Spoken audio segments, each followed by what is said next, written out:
Olá, me chamo Stephanie, sou acadêmica do 5º ano de Direito Matutino da Unipar e hoje eu vim explicar um pouquinho de como foi o nosso primeiro debate acadêmico entre os acadêmicos do 7º período e 9º período de Direito Matutino, 4º e 5º ano, né?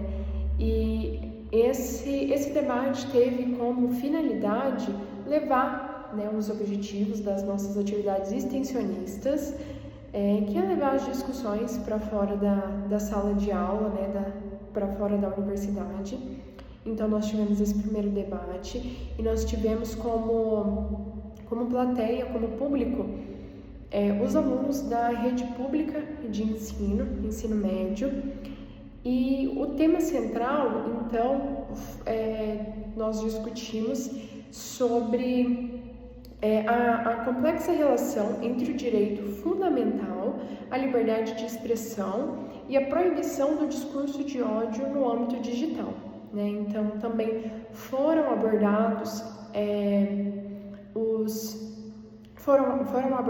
então os temas sobre responsabilidade civil e responsabilidade penal, tanto dos usuários como também das plataformas digitais, né, as Big Techs, e também essa correlação entre o limite da liberdade de expressão, onde se limita a liberdade de expressão e onde começa o discurso de ódio. A primeira tese jurídica, né, os primeiros argumentos foram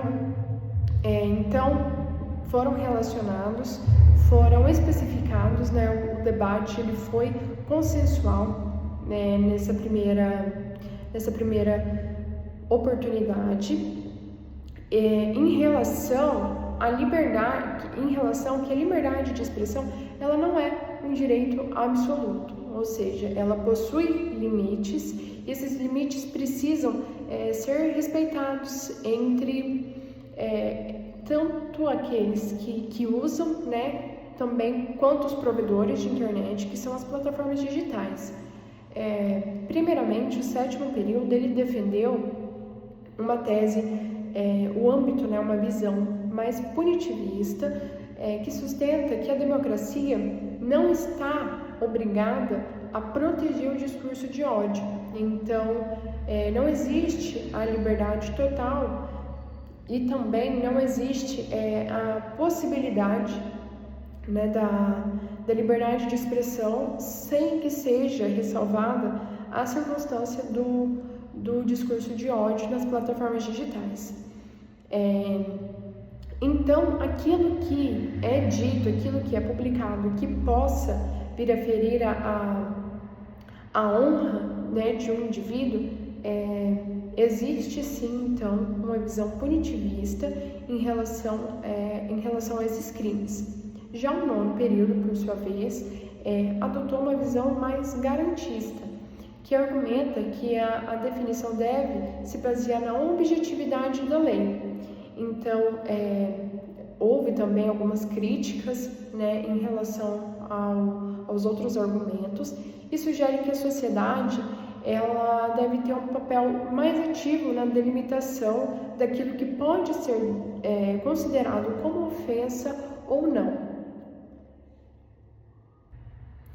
Ou seja, foram então apresentados, né, nessa primeira oportunidade, foram apresentadas propostas, né, entendimentos distintos em relação à liberdade de expressão, o limite da liberdade de expressão e o discurso de ódio. E para finalizar, foi citado, né, um exemplo muito claro em relação a esse discurso de ódio proferido nas redes, que foi o caso da jovem Jéssica, que foi acusada, né, de possuir uma affair com o famoso Whindersson Nunes.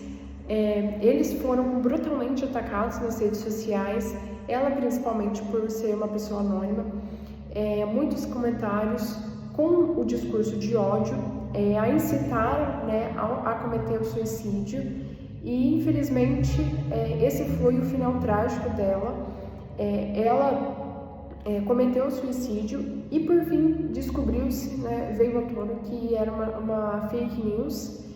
Então, mais uma Mais uma observação, né, de como o discurso de ódio ele pode ser prejudicial na internet e por uma falsa verdade que ela mesma, por fim, descobriu-se que ela mesma que propagou, mas ela não aguentou, né, não teve o suporte necessário para passar por essa situação e, infelizmente, os comentários de incitação ao ódio, ao suicídio, culminaram, né, que ela cometesse esse ato. Então, fica a reflexão, a liberdade, quais os limites, onde finaliza a liberdade de expressão e onde começa o discurso de ódio nas redes. Obrigada. Olá, eu me chamo Tamires, sou acadêmica do curso de Direito, 9º período, matutino na Universidade Paranaense, Unipar, Campus 3, no município de Umuarama. Dando continuidade ao debate, passo agora a abordar a responsabilidade dos usuários nas plataformas digitais. Um dos pontos centrais discutido foi a responsabilidade tanto dos usuários quanto das chamadas Big Techs, inclusive com menção ao caso antigo do Twitter, que chegou a ser banido temporariamente do Brasil por descumprimento da legislação nacional. Destacou-se que o crime de ódio se configura independentemente da quantidade de visualizações, pois a liberdade de expressão ela é prevista no artigo 5º da Constituição Federal. Ela não é absoluta e deve respeitar os outros direitos, como dignidade, como a igualdade. Também foi levantado que, além dos algoritmos, o uso de filtro humano pode contribuir para limitar conteúdos que ultrapassem o campo de opinião e avancem para o discurso de ódio. Quanto à responsabilidade das plataformas, o 7º período entendeu que o banimento é uma medida extrema. Defendeu que a responsabilização deve ocorrer apenas em caso de descumprimento de ordem judicial. Já o 9º período defendeu que a responsabilidade subsidiária das plataformas, admitindo medidas mais severas, apenas em casos de omissão reiteradas. Em relação a usuários, houve consenso de que aqueles que cometem, compartilham, que apoiam conteúdos ofensivos também são corresponsáveis, tanto civil quanto criminalmente.